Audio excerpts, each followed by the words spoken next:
What's going on, guys? Just want to come on here again to discuss one of the other tools that we're giving away this month.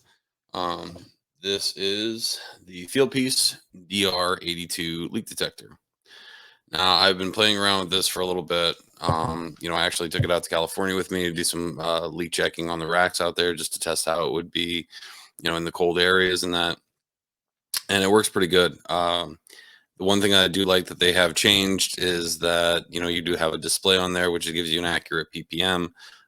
There is different settings on there: high, medium, and turbo. Basically to find those really hard to find leaks.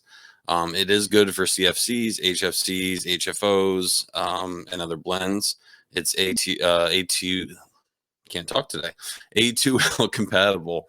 So with all the new refrigerants coming out, it works with. The other thing that's really cool about it is that it is chargeable with a C port, and most of your phones and stuff now are taking the C port anyway, which is really easy. It has a little bit of a warm up, obviously, because it's an infrared leak detector. It does have a really big display with an actual digital readout on there. I wanted to warm it up while I was on the video because I didn't want it to start beeping at me after it warms up, so you guys can actually see what's going on. There is a zero clear on here to clear whatever the last ppm was.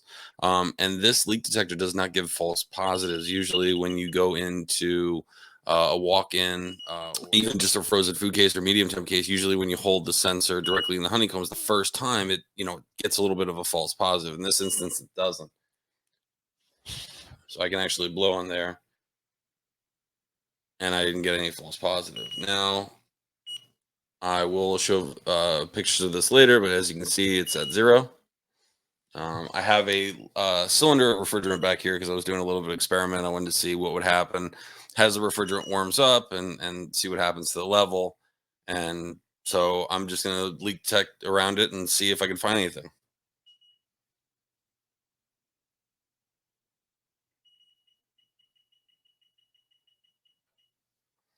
So as I went near the service valve on the refrigerant fill cylinder, it obviously went up.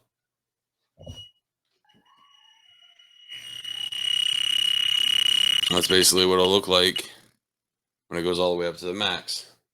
And you see that it's extremely responsive, right? I think the response is supposed to be about a second or less, and the when it's going to clear whatever's in the tube and go back to 0 as long as there's no vapor in the area. Basically, it's usually about 10 seconds or so.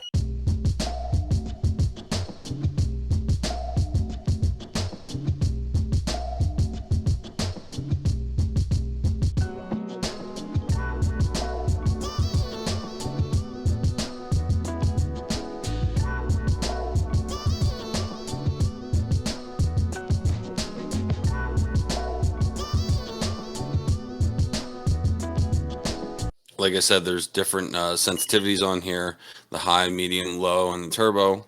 It even actually gives you, which I'll post on here, actually shows you the correct way to try to leak check to see what it's going to look like on your readings as far as how close to the actual leak you are. So that's a really cool thing. You have 10 hours of battery life with this thing, and it honestly doesn't take that long to charge. The charger that they have with it, it is incredibly fast.